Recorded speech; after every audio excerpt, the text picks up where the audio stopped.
Welcome to స్వతంత్ర. నేను విజయ్. ముందుగా హెడ్లైన్స్ చూద్దాం. ఢిల్లీ పర్యటనలో చంద్రబాబు నాయుడు, ప్రధాని, కేంద్ర మంత్రులతో భేటీ కానున్న సీఎం.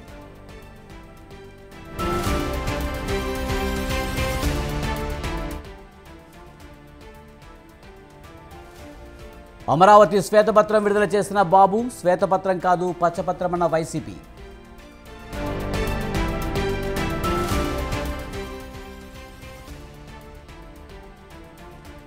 ఉచిత ఇసుక పంపిణీకి త్వరలో విధి విధానాలు, అక్రమాలకు పాల్పడితే చర్యలు తప్పవన్న మంత్రి కొల్లు రవీంద్ర.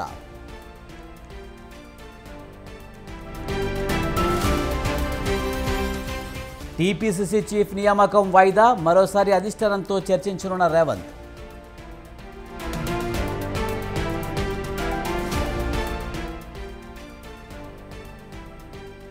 జిమ్మికులతో కాంగ్రెస్ పబ్బం గడుపుతోంది. మళ్లీ జనం బీఆర్ఎస్ని కోరుకుంటున్నారన్న కేసీఆర్.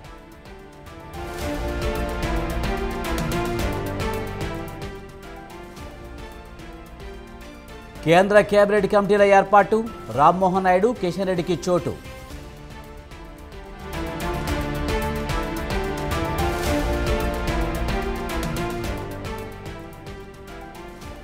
జార్ఖండ్ సీఎం చంపై సోరెన్ రాజీనామా, మళ్లీ సీఎం పీఠం అధిష్ఠించనున్న హేమంత్ సోరెన్.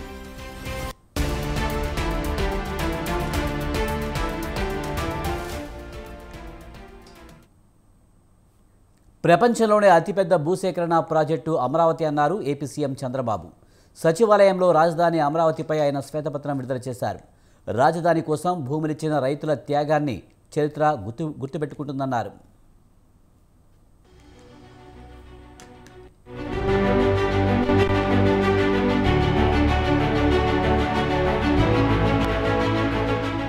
అమరావతి అనేది ఆ కాలంలో ప్రముఖ నగరం పేరు. రాష్ట్ర విభజన జరుగుతుందని, అమరావతి రాజధాని అవుతుందని ఎవరూ ఊహించలేదు. రాజధానికి అమరావతి పేరు పెట్టాలని రామోజీ గ్రూప్ సంస్థల చైర్మన్ రామోజీరావు సూచించారు. అమరావతి పేరును క్యాబినెట్లో 100% అంగీకరించారు. ప్రతి గ్రామం నుంచి మట్టి, నీరు తెచ్చి అమరావతిలో ఉంచామన్నారు సీఎం చంద్రబాబు. యమునా నది నీరు, పార్లమెంటు మట్టిని ప్రధాని మోదీ తెచ్చారు. దేశంలోని ప్రముఖ దేవాలయాల పవిత్ర జలం, మట్టి తెచ్చాం. ఆ పవిత్ర జలం, మట్టి మహిమ అమరావతిలో ఉంది. అందుకే అమరావతిని ఎవరూ కదిలించలేకపోయారని తెలిపారు. రాష్ట్రంలో ఎటు చూసినా సమదూరంలో ఉన్న ప్రాంతం ఇది. రాష్ట్ర భవిష్యత్తును ఆకాంక్షించే ఎవరైనా అమరావతిని ఒప్పుకోవాల్సిందేనన్నారు. విజయవాడ, గుంటూరు మధ్య రాజధాని ఉండాలని శివరామకృష్ణ కమిటీ కూడా చెప్పిందన్నారు సీఎం చంద్రబాబు. నేను ఆ రాజధాని పేరు పెట్టాలనుకున్నప్పుడు రామోజీరావు గారు ఒక రీసెర్చ్ చేసి ఆయనకు ఈ రాష్ట్రం మీద ఉండే ప్రేమతో నాకు ఒక నోట్ పంపించాడు. మీరు ఏ పేరంటే ఆ పేరు పెడతారేమో మీరు ఆలోచించండి. ఇది ఒక చరిత్ర సృష్టించే నగరం కాబట్టి నేను కూడా పరిశోధన చేశాను. నాకుండే వనరులతో పరిశోధన చేసిన తర్వాత నగరానికి ఈ పేరు పెడితే చాలా బాగుంటుందని ఆయన ఒక సూచన చేశాడు. సూచన చేసిన తర్వాత నేను కేబినెట్ లో 10 మందితో డిస్కస్ చేశాను. 10 మందికి 10 మంది యాక్సెప్ట్ చేశారు. దీన్ని బయట పెడితే 100 మందికి 100 మంది యాక్సెప్ట్ చేశారు. అంటే ఏ మాత్రం కాంట్రవర్సీ లేకుండా యునానిమస్ గా అమరావతి పేరుని యాక్సెప్ట్ చేయడం జరిగింది. అలాంటి ఒక చరిత్రాత్మకమైనటువంటి నగరం అమరావతి. పుణ్యఫలమేమో చెప్పలేము. 29,000 మంది రైతులు 34,400 ఎకరాల భూమిని రాజధాని కోసం ఇచ్చారన్నారు. రైతులు ఇచ్చిన భూమికి ఏటా పరిహారం ఇచ్చాం. 10 ఏళ్ల వరకు పరిహారం ఇస్తామని రైతులకు చెప్పాం. రైతు కూలీలకు కూడా పరిహారం ఇచ్చాం. రైతులు ఇచ్చింది ప్రభుత్వ భూమి కలిపి 53,745 ఎకరాలు సమకూరింది. రాజధాని రాష్ట్రానికి నడి మధ్యనే ఉండాలని ఆనాడు ప్రతిపక్ష నేతగా జగన్ చెప్పారు. కానీ ఆయన అధికారంలోకి వచ్చాక ఏం చేశారో ప్రజలే చూశారు. దేశంలో ఏ నగరానికి లేని సౌలభ్యత అమరావతికి ఉంది. ఇన్ని కిలోమీటర్ల రివర్ ఫ్రంట్ ఎక్కడా లేదు. ఒకవైపు గోదావరి, మరోవైపు కృష్ణ, 2 నదుల అనుసంధానంతో ఎప్పుడూ ఫ్రెష్ వాటర్ అందుబాటులో ఉంటుందని సీఎం చంద్రబాబు తెలిపారు. ఇక్కడికి వచ్చినప్పుడు నారాయణ గారు మంత్రి, చాలాసార్లు ఆలోచించాం. నారాయణ పంపించేవాడిని, ఏం చేద్దాం అని ఆలోచించాం. కడాని ఇక్కడ కొంతమంది ల్యాండ్ ఇవ్వడానికి సిద్ధంగా ఉన్నారు అనేది ఫస్ట్ స్టెప్. అది అయిన తర్వాత ఆలోచించాం, ల్యాండ్ ఇవ్వడానికి సిద్ధంగా ఉన్నారు, ఎట్లా ఇవ్వాలి, ఏ రేటుకు కొనాలి. మా దగ్గర డబ్బులు లేవు. ఎప్పటికే 15,000 కోట్లు డెఫిసిట్ ఫైనాన్స్. మేము మాట్లాడుకోనంగా అటా డెవలప్ చేసి ల్యాండ్ పూలింగ్ అనే ఆలోచన వచ్చింది.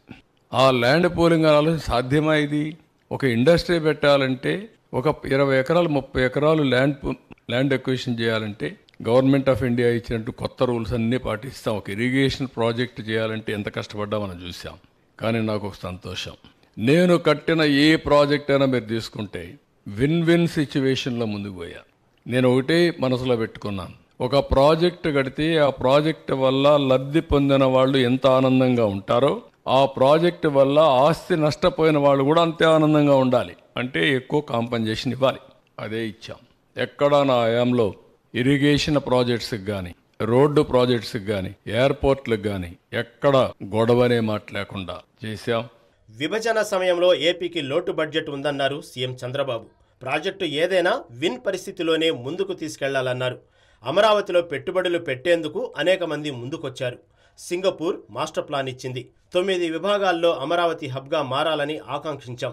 Financial, knowledge, tourism, electronic, health city ప్రతిపాదించాం. పచ్చదనానికి ఎక్కువ ప్రాధాన్యత ఇచ్చాం.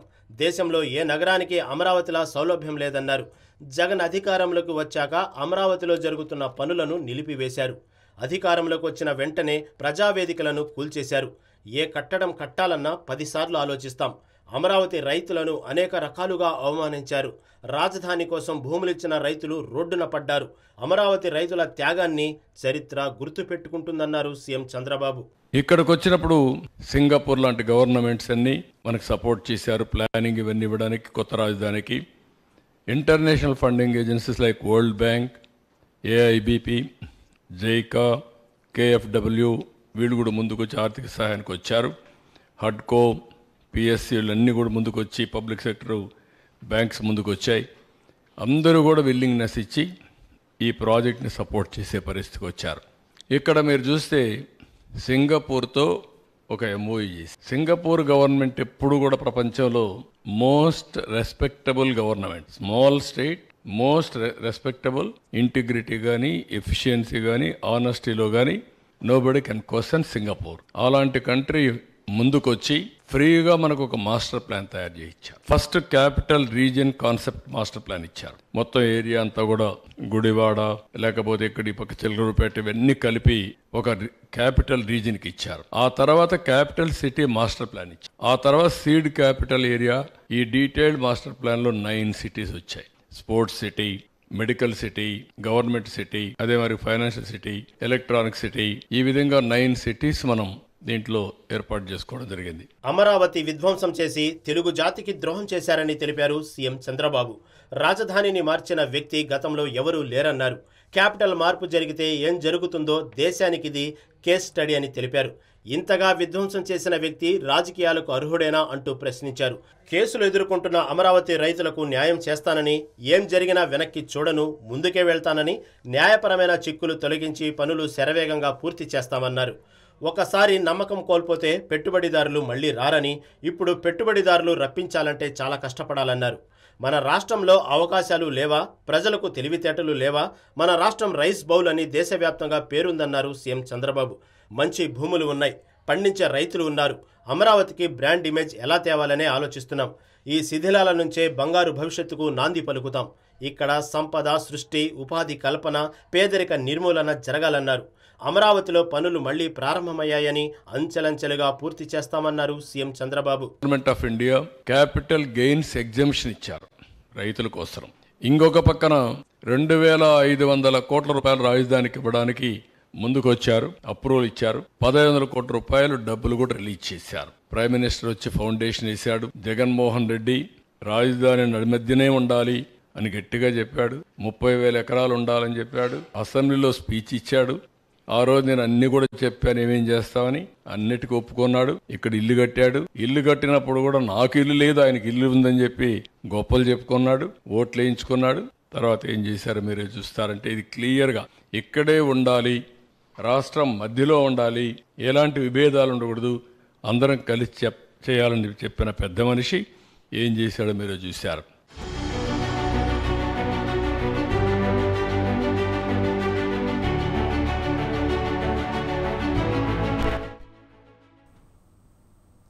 చంద్రబాబు విడుదల చేసింది శ్వేతపత్రం కాదు, పచ్చపత్రం అంటూ మండిపడ్డారు మాజీ మంత్రి ఆదిమూలపు సురేష్.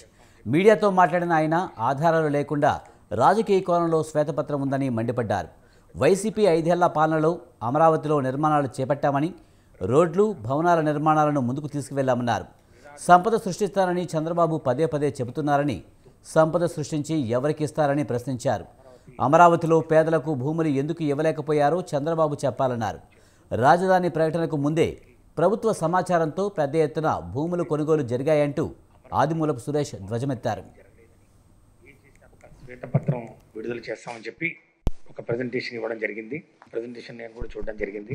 అది శ్వేతపత్రం అని చెప్పేదానికన్నా పచ్చపత్రం, లేకపోతే వైసీపీ ప్రభుత్వం మీద నీలాప నిందలు వేసే పత్రం, నిరాధారంగా ఆధారాలు లేకుండా అభియోగాలు మోపుతూ 5 సంవత్సరాల కాలంలో వైసీపీ అమరావతి నిర్మాణాన్ని అడ్డుకుందని ఒక అంశాన్ని తీసుకొచ్చే ప్రయత్నం చేస్తూ అమరావతి విధ్వంసానికి వైసీపీ ప్రభుత్వం పాల్పడిందని, 5 సంవత్సరాల కాలంలో అమరావతి నిర్మాణం పనులు ఏమీ జరగలేదని, ఏం చేసినా కూడా అది వారి హయాంలో 2014-19 తెలుగుదేశం పార్టీ ప్రభుత్వం ఉన్న కాలంలో జరిగిందనే ఒక వాదనను వినిపించే ప్రయత్నం చేశారు.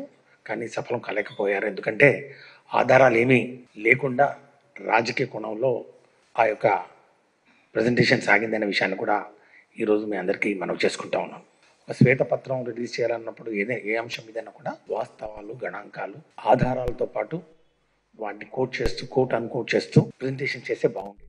అందుకే తనను అసెంబ్లీ గేటును కూడా తాకనీయమని కొందరు మాట్లాడారని, కానీ అసెంబ్లీ గేటును తాకడం కాదు, గేట్లు బద్దలు కొట్టుకుని వెళ్తామని ఏపీ ఉప ముఖ్యమంత్రి పవన్ కళ్యాణ్ అన్నారు.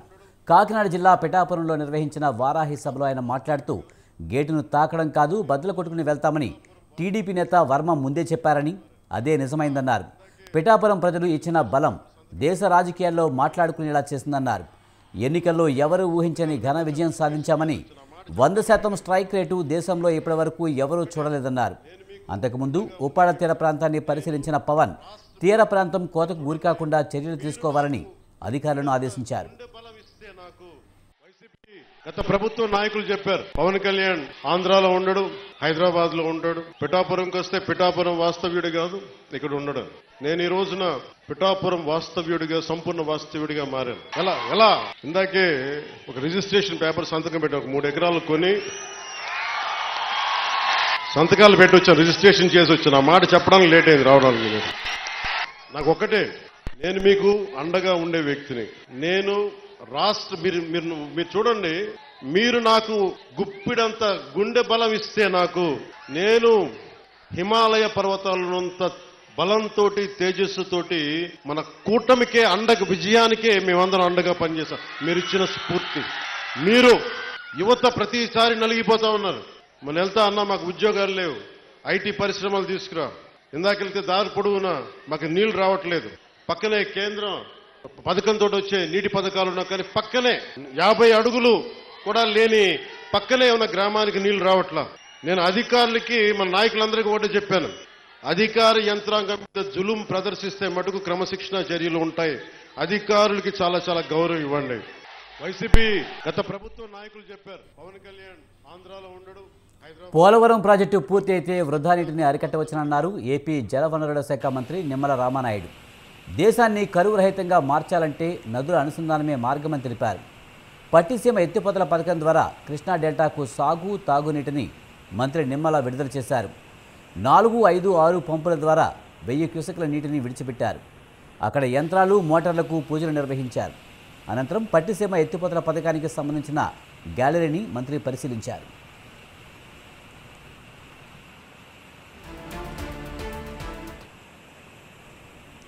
పోలవరం ప్రాజెక్టుతోనే నదుల అనుసంధానం సాకారమని మంత్రి నిమ్మల చెప్పారు.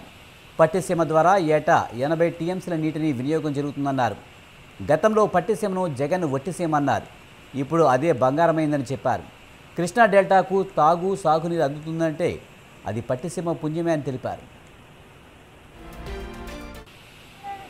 ఏదైతే గోదావరి నుంచి మీ అందరికీ తెలుసు, ప్రతి సంవత్సరం కూడా 3000 టీఎంసీల నీరు వృధాగా ఏదైతే సముద్రంలో కలిసిపోతూ ఉందో, మరి దాని నుండి పోలవరం ప్రాజెక్టుని నిర్మాణం చేయడం ద్వారా ఆ గోదావరి జలాలు ఆంధ్రప్రదేశ్ రాష్ట్రం అంతా కూడా, అటు ఉత్తరాంధ్ర నుంచి అటు రాయలసీమ వరకు కూడా గోదావరి జలాలను ప్రవహించి ఆంధ్రప్రదేశ్ రాష్ట్రాన్ని భవిష్యత్తులో ఒక కరువు రహిత రాష్ట్రంగా మార్చాలనేటువంటి ఆలోచన ఏదైతే చంద్రబాబు నాయుడు గారికి ఉందో, మరి ఆ కోరిక ప్రభుత్వం 2019లో కంటిన్యూ అయ్యి ఉంటే 2020కే మనకి పోలవరం ప్రాజెక్టు పూర్తయి ఉండి ఆ కళ నెరవేరేది. దురదృష్టవశాత్తు 2019లో ప్రభుత్వం మారడంతో మారినటువంటి పరిస్థితుల్లో పోలవరానికి జగన్ ఒక శాపంగా మారినటువంటి పరిస్థితుల్లో గత వైసీపీ ప్రభుత్వంపై మంత్రి టీజీ భరత్ తీవ్ర విమర్శలు చేశారు. ఏపీలో పారిశ్రామిక రంగాన్ని వైసీపీ ప్రభుత్వం పూర్తిగా గాలికి వదిలేసిందని అన్నారు. కృష్ణా జిల్లా గన్నవరంలోని పలు కంపెనీలను మంత్రి సందర్శించారు. వైసీపీ హయాంలో అశోక్ లేలాండ్ కంపెనీ పారిపోయే పరిస్థితి ఉండేదని తెలిపారు. మల్లివల్లిలో తిరిగి మళ్లీ ప్రారంభించేందుకు సుముఖత చూపుతున్నారని చెప్పారు. ఎన్డీఏ ప్రభుత్వంలో పారిశ్రామికవేత్తలకు ఎలాంటి ఇబ్బందులు లేకుండా చూసుకుంటామని మంత్రి హామీ ఇచ్చారు.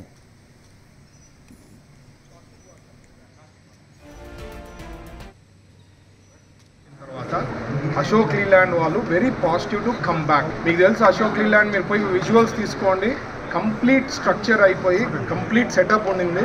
లాస్ట్ 5 yearsలో దే వెంట్ బ్యాక్ అనమాట ఫర్ వేరియస్ రీజన్స్. ఎందుకంటే మీకు తెలిసిందే 5 ఏళ్ళ పాలన ఎట్లా ఉండింది అనేది. The minute Telugu Desam party Chandrababu గారు వచ్చిన వెంటనే అశోక్ లీలాండ్ షోన్ ఇంట్రెస్ట్. పార్క్కి ఒక అందం అనమాట, ఒక పెద్ద బ్రాండ్ వస్తుంది వాపసు. ఇంకా మిగతావన్నీ టీచింగ్ ప్రాబ్లమ్స్ ఇష్యూస్ ఉన్నాయి, అవన్నీ సార్ట్అవుట్ చేస్తాం. మేము పెద్ద ఇష్యూస్ ఏం లేవు. ఎమ్మెల్యే గారు కలెక్టర్ గారు కూడా పాల్గొన్నారు, అన్నీ డిస్కస్ చేశాము. అన్ని త్వరలో సార్ట్అవుట్ చేసి ఇండస్ట్రియల్ పార్క్ని బాగా డెవలప్ చేసే దాంట్లో ఉంటామండి. Thank you. ఇండస్ట్రియల్ పార్క్లో తెలంగాణలో వనరులున్నా పర్యాటకంగా అభివృద్ధి చెందలేదన్నారు మంత్రి జూపల్లి. 10 ఏళ్లలో టూరిజం డిపార్ట్మెంట్ లేదని విమర్శించారు. అసలు టూరిజం పాలసీ కూడా లేదన్నారు. త్వరలోనే డ్రాప్ పాలసీపై సీఎంతో చర్చించి అమలు చేస్తామని హామీ ఇచ్చారు. రాష్ట్ర టూరిజం డిపార్ట్మెంట్కు ఎన్నో వనరులు ఉన్నాయన్న మంత్రి టూరిజం అభివృద్ధి వల్ల ఉపాధి కల్పన జరుగుతుందని చెప్పుకొచ్చారు. రాష్ట్రం ఏర్పడిన తర్వాత కొత్త టూరిజం పాలసీ అనేది లేదు. టోటల్గా ప్యారలైజ్ అయినది, అంటే స్తబ్దంగా ఉండింది, ఎలాంటి యాక్టివిటీ లేని కారణంగా. అందుకే ఒక టూరిజం పాలసీని, డ్రాఫ్ట్ పాలసీని తయారు చేయడం జరిగింది. గౌరవ ముఖ్యమంత్రి గారికి సమర్పించి వారి యొక్క సలహాలు సూచనలు తీసుకొని ఈ పాలసీని ప్రకటించే కార్యక్రమం చేయడం జరుగుతుంది. టూరిజానికి సంబంధించి కూడా రాష్ట్రంలో కానీ దేశంలో కానీ ఎన్నో వనరులు ఉన్నాయి. అంటే ప్రకృతి ప్రసాదించినటువంటి వనరులు ఉన్నాయి. మన దేశంలో 140 కోట్ల ఉన్న జనాభాలో ఒక 20% 30% ప్రజల్ని ఈ టూరిజం వైపు మళ్లిస్తే కూడా దేశ రాష్ట్ర ఆదాయం కూడా పెరుగుతుంది. ఇచ్చిన ప్రతి హామీని అమలు చేస్తామన్నారు డిప్యూటీ సీఎం భట్టి విక్రమార్క. అనుకున్న సమయం కంటే ముందే 6 గ్యారెంటీలు అమలు చేశామని, త్వరలోనే రుణమాఫీ చేస్తామని తెలిపారు. 1,00,000 రుణమాఫీ చేస్తామని చెప్పి 5 ఏళ్లలో కూడా బీఆర్ఎస్ చేయలేదని మండిపడ్డారు. రుణమాఫీ ఎప్పుడు చేస్తారని తమను అడుగుతున్నారని ఎద్దేవా చేశారు. ప్రజలు కట్టిన ప్రతి పైసా రాష్ట్ర అభివృద్ధికి ఉపయోగపడాలని స్పష్టం చేశారు. 5 ఏళ్ళు 1,00,000 రూపాయలు రుణమాఫీ చేస్తామని అధికారంలో నడిచి 5 ఏళ్ళు పూర్తయితే కూడా ఆ 1,00,000 రూపాయలు కూడా రుణమాఫీ చేయనటువంటి టీఆర్ఎస్ నాయకత్వం కాంగ్రెస్ ప్రభుత్వం రుణమాఫీ ఇంకా చేయట్లేదని అరిసి గీ పెడతా ఉన్నారు. మీరేం అరవాల్సిన అవసరం లేదు, గీ పెట్టాల్సిన అవసరం లేదు. కాంగ్రెస్ పార్టీ ప్రభుత్వం ప్రజలకి మేము ఇచ్చినటువంటి వాగ్దానాన్ని తూచా తప్పకుండా అమలు చేయాలనేటువంటి అంకిత భావంతో మేము ఉన్నాం ప్రజల కోసం. తప్పనిసరిగా త్వరలోనే ఆ శుభవార్త కూడా వింటారు. 5 ఏళ్ళు 1,00,000 రూపాయలు రుణమాఫీ చేస్తా. కాంగ్రెస్ ప్రభుత్వంపై ఎంపీ రఘునందన్ రావు తీవ్ర విమర్శలు చేశారు. అధికారం కోసమే మోసపూరిత హామీలిచ్చారని మండిపడ్డారు. డిసెంబర్ 9 లోపు రుణమాఫీ చేస్తానని సీఎం చెప్పారని, ఇప్పుడేమో ఆగస్టు 15 లోపు రుణమాఫీ చేస్తామని అంటున్నారని ఎద్దేవా చేశారు. భూమి ఉన్న ప్రతి రైతుకు రుణమాఫీ చేయాలని డిమాండ్ చేశారు రఘునందన్ రావు. భాషలో వాళ్ళ పాలమూరు భాషలో ఆయనే చెప్పిన మాట, తొలుత రైతు రుణమాఫీ. తొలుత పోయింది, 9 నెలలు అయితే పిల్లలు కూడా పుట్టే టైం వచ్చింది, కానీ తొలుత యాదికి వస్తలేదు రేవంత్ రెడ్డి గారికి. ఇప్పుడు ఉప ముఖ్యమంత్రి గారట, ఇంకో 4 మంత్రులట కమిటీ చేస్తారంట.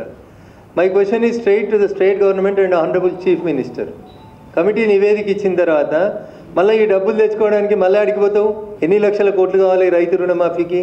ఏమన్నా ఐడియా ఉందా మీకు? అసలు అడ్డగోలుగా మాట్లాడి అడ్డగైన హామీలు ఇచ్చి అధికారంలోకి రావడం తప్ప నిజంగా మీరు చెప్పినటువంటి ఏ ఒక్క మాట నన్ను ఆగస్టు 15 నుంచి 30 లక్షల ఉద్యోగాల భర్తీ వచ్చేస్తుంది 15 ఆగస్టు. దీనికి ఇంకా నెలనే బాకీ ఉన్నది. ఇంకా రెండో మాట, బిలియనీర్లకు మోడీ మాఫీ చేసిండు, మేము పేదల డబ్బుల్లో ఖాతాలు వేస్తాం. నర్సాపూర్ సరూర్ నగర్ జనజాతర సభల్లో కాంగ్రెస్ అగ్రనేత రాహుల్ గాంధీ మా మెదక్కి వచ్చి చెప్పిండు. అందుకని నేను మెదక్ ఎంపీగా రెస్పాండ్ కావాల్సి వస్తుంది. తొలుత రైతు రుణమాఫీ. రాహుల్ గాంధీ గారు, వై కాంట్ యు స్పీక్? సోనియమ్మ తెలంగాణ తల్లి దేవత అని చెప్పినటువంటి సోనియమ్మ పేరిట ఇచ్చిన మాటనే తుంగల దొక్కితే కాంగ్రెస్ పార్టీకి ఇంకా దేని మీద భరోసా ఉంటుందో ఒకసారి ఆలోచించాలి మీరు. అసలు ఏం చేద్దాం అనుకుంటున్నారు మీరు? తెలంగాణలో రైతన్నల్ని, వ్యవసాయాన్ని ఏం చేద్దాం అనుకుంటున్నారు? వానలు సరిగా పడతలేవు, రైతులు ఇబ్బంది పడుతున్నారు, ఎరువులు లేవు, విత్తనాలు లేవు. ఆఖరికి నిన్న మీరు కమిటీలు వేసిన 3 మంత్రులున్న ఖమ్మం జిల్లాలో ఒక రైతు ఆత్మహత్య చేసుకున్నాడు. తిరిగి తిరిగి తిరిగి తిరిగి ఎవరు రెస్పాండ్ కాకపోతే రైతు ఆత్మహత్య చేసుకున్నాడు. ప్రతిపక్షంలో ఉన్నప్పుడు చాలా మాట్లాడిన రేవంత్ రెడ్డి గారు, ఇలా మీరే ముఖ్యమంత్రి. ఒక రైతు లైవ్లో పురుగుల మందు దాగి తన భూమిని ఆ గ్రామంలో ఉన్న కొంతమంది మీ పార్టీకి సంబంధించినటువంటి నాయకులు కబ్జా చేస్తున్నారని ఇబ్బంది పడుతూ ఆత్మహత్య చేసుకుంటే ఇంతకంటే బాధాకరమైనటువంటి విషయం ఇంకొకటి ఉండదు. ధరణి అట్లే ఉంది, రైతుల సమస్యలు అట్లే ఉన్నాయి, ఎక్కడి కష్టాలు అక్కడే ఉన్నాయి. ఇంకా మీరు టైంపాస్ చేసేటువంటి కార్యక్రమాన్ని మానుకొని వెంటనే తెలంగాణ రైతాంగాన్ని ఆదుకోవాలని భారతీయ జనతా పార్టీ పక్షాన రాష్ట్ర ప్రభుత్వాన్ని డిమాండ్ చేస్తూ ఇచ్చిన హామీలను నిలబెట్టకపోతే రైతన్నల పక్షాన ఉద్యమిస్తామని చెప్పి కూడా ఈ సందర్భంగా వారిని హెచ్చరిస్తాను. లోక్సభ ఎన్నికల్లో ఓటమితో బీఆర్ఎస్ దిష్టి తీసినట్టయిందన్నారు బీఆర్ఎస్ చీఫ్ కేసీఆర్. ఎర్రవల్లి ఫామ్ హౌస్లో మహబూబాబాద్, మేడ్చల్, నల్గొండ జిల్లాల కార్యకర్తలు, నాయకులతో కేసీఆర్ సమావేశమయ్యారు. ప్రజలను మభ్యపెట్టి అధికారంలోనికి వచ్చిన కాంగ్రెస్ ప్రజలను పక్కదారి పట్టిస్తూ పబ్బం గడుపుకుంటుందని దుయ్యబట్టారు. ప్రజలు కాంగ్రెస్కు ఓటేసి పొరపాటు చేశామని నాలుక కరుచుకున్నారని కేసీఆర్ విమర్శించారు.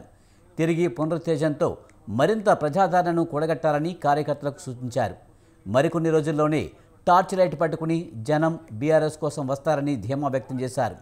అప్పటిదాకా ఓపికతో ప్రజా సమస్యలపై పోరాడుతూ వారికి అందుబాటులో ఉండాలని కార్యకర్తలకు కేసీఆర్ పిలుపునిచ్చారు. జీవితంలో పబ్లిక్ లైఫ్లో ఉంటామని నిర్ణయించుకున్న తర్వాత ప్రజలు ఏ పాత్ర ఇస్తే ఆ పాత్రలో పనిచేస్తూనే ఉండాలి. మేము అధికారంలో ఉంటేనే లెక్క, మాకు పవర్ ఉంటేనే లెక్క. అందుకోసం మీ అందరికీ నేను మనవి చేసేది ఏంటంటే, మన పిఆర్ఎస్ పార్టీది ఒక ఉజ్వలమైన ప్రస్థానం. నేను 100కు 100% నాకున్న అనుభవంతో చెప్తా ఉన్నా. మనం ఏం పెద్ద గొడవలు బట్టి కొట్టేది లేదు, గడపలను బట్టి తవ్వేది లేదు. పార్టీని పెట్టుకొని ఉంటే చాలు, టార్చ్ లైట్ పెట్టుకొని ఉరికెత్తారు మళ్ళీ మన దగ్గరికి. ఎక్కడికి పోతారా నాయన అని చెప్పి ఆటోమేటిక్గా జరుగుతుంది. ఇవాళ రేపు ప్రజలు మునుపటి లెక్క గొర్రెల లెక్క లేరు. వీళ్ళన్నీ తీసేస్తున్నారు. యాదవుల గొర్రెలు తీసేస్తున్నారు, వాళ్ళు డిపాజిట్ కట్టలు డబ్బులు వాపసిస్తున్నారు, చేప పిల్లలు బంద్ పెట్టిండ్రు, ఫీజు రియంబర్స్మెంట్ బంద్ పెట్టిండ్రు. ఎన్ని రోజులు ఒప్పుకోబడతారు ప్రజలు? వాళ్ళు చూస్తారు, టైం దాకా చూస్తారు. ఉన్నాయన్నీ ఎత్తేసి మేము 1కి 2 ఇస్తామని 2కి 4 ఇస్తామని నరికి అసలు మోసం తెచ్చినట్టు ఉన్నాయే పీక్ పారైతే ఇదేం అన్యాయం అని చెప్పి తప్పకుండా ఆల్రెడీ ఆలోచన చేస్తున్నారు. ప్రజల్లో తిరుగుబాటు ధోరణి వస్తుంది. డెఫినెట్గా మంచిగా బ్రహ్మాండంగా మళ్ళీ మనమే గవర్నమెంట్కి వస్తాం. ఇప్పుడు జరిగింది చాలు. ప్రజలకు ఏమైందంటే అక్కడక్కడ ఇప్పుడు వస్తున్న అనుభవాలు కఠినంగా ఉన్నాయి. ఇక చాలనుకుంటారు, మళ్ళీ తప్పిపోయి కూడా కాంగ్రెస్కి ఏతరా బాబు అనేటువంటి అభిప్రాయానికి వస్తారు. మోడీ 10 ఏళ్ల పాలనలో దేశ ఆర్థిక వ్యవస్థ చిన్నాభిన్నమైందన్నారు టీపీసీసీ వర్కింగ్ ప్రెసిడెంట్ జగ్గారెడ్డి. ధరల పెరుగుదలే మోడీ పాలనలో సాధించిన ఘనతన్నారు. పుల్వామా దాడి జరుగుతుంటే బీజేపీ సర్కారు నిద్రపోతుందని ప్రశ్నించారు. బాంబులు పేలాలి, ఓట్లు దండుకోవాలి అన్నట్లుగా బీజేపీ వ్యవహారం ఉందన్నారు జగ్గారెడ్డి. 10 ఏళ్ల పాలనలో మోడీ ఎప్పుడూ కూడా ప్రజలతో మమేకం కాలేదని, ఆయన ఇచ్చిన ఏ ఒక్క హామీ కూడా నెరవేర్చలేదన్నారు. రాహుల్ గాంధీ కుటుంబానిది త్యాగాల చరిత్ర అని, మోడీది మోసాల చరిత్ర అని దుయ్యబట్టారు జగ్గారెడ్డి. అందులో రాహుల్ గాంధీ ఒక యువరాజు. ఆ రాహుల్ గాంధీ యువరాజే మీరు చాలా సందర్భాల్లో చూసారు. తప్పని పరిస్థితిలో ప్రధానమంత్రి మోడీ గారు కూడా రాహుల్ గాంధీ గారు యువరాజు అన్న సందర్భాల్లో కూడా మనం చూసినాం. ప్రధానమంత్రి మోడీ గారికి ఆ మాట చెప్పాలని ఇష్టం లేకపోయినా, చెప్పాలనే బలవంతంగా చెప్పాల్సి వచ్చినా అది వాస్తవం, అది చరిత్ర. అది చరిత్ర గల్ల కుటుంబమే కాంగ్రెస్ పార్టీ. 130 ఏళ్ల చరిత్ర గల్ల కుటుంబంలోనే పుట్టినటువంటి వ్యక్తి రాహుల్ గాంధీ గారు. అందుకే ఆయన యువరాజుగానే మొదలు దేశ ప్రజలు అన్ని రాజకీయ పార్టీలు లాస్ట్ ప్రధానమంత్రి మోడీ గారు కూడా అదే మాట చెప్పాల్సి వచ్చింది. రాహుల్ గాంధీ గారు గతంలో హుజూరాబాద్ ఎమ్మెల్యే పాడి కౌశిక్ రెడ్డిపై కరీంనగర్లో కేసు నమోదైంది. జిల్లా పరిషత్ సమావేశంలో అధికారుల విధులకు ఆటంకం కలిగించారనే ఫిర్యాదుతో కొత్తగా అమల్లోనికి వచ్చిన చట్టం కింద కేసు నమోదు చేశారు. భారత న్యాయ సంహిత సెక్షన్ 122, 126 సబ్సెక్షన్ 2 కింద పోలీసులు కేసు ఫైల్ చేశారు.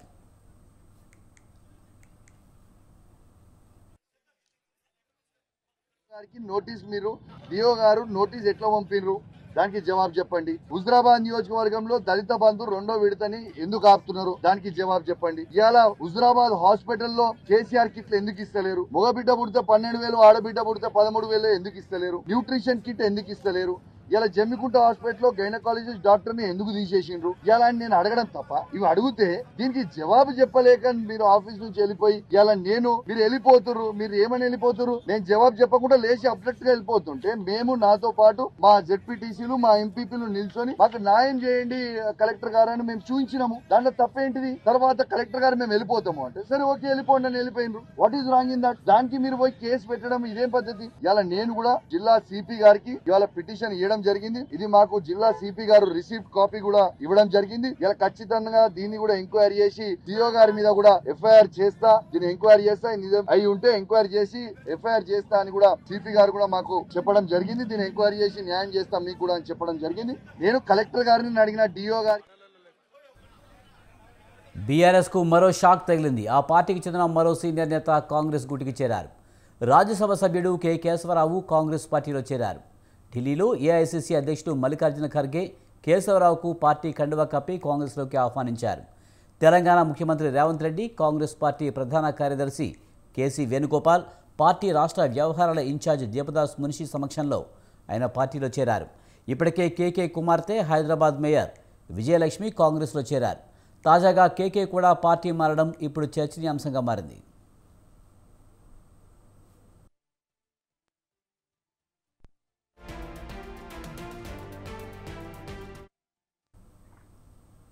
మంత్రి నారా లోకేష్ చేపట్టిన ప్రజా దర్బార్ కార్యక్రమానికి విశేష ఆదరణ లభిస్తుంది. కష్టాల్లో ఉన్న వారికి అండగా నిలుస్తున్నారు. రాష్ట్ర వ్యాప్తంగా వివిధ జిల్లాల నుంచి ప్రజలు ప్రజా దర్బార్కు తరలివచ్చి తమ సమస్యలను చెబుతున్నారు. తమ సమస్యల పరిష్కారం కోసం కృషి చేస్తానని హామీ ఇచ్చారు లోకేష్. గత వైసీపీ ప్రభుత్వం తమకు మంజూరు చేసిన ఇళ్లకు తాళాలు కూడా ఇవ్వకుండా వేధింపులకు గురిచేశారని ఆవేదన వ్యక్తం చేశారు. ప్రస్తుత ప్రభుత్వంలో తమ సొంతింటి కల నెరవేరేలా టిడ్కో ఇంటి రుణాన్ని మాఫీ చేయాలని మంత్రి లోకేష్ను కోరారు.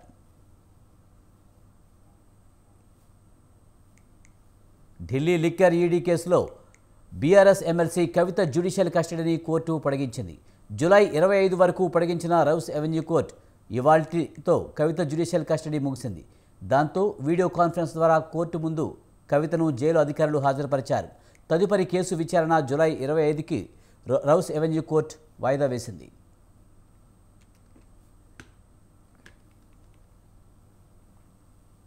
ఇవి ఈ బులెటిన్ విశేషాలు. చూస్తూనే ఉండండి స్వతంత్ర.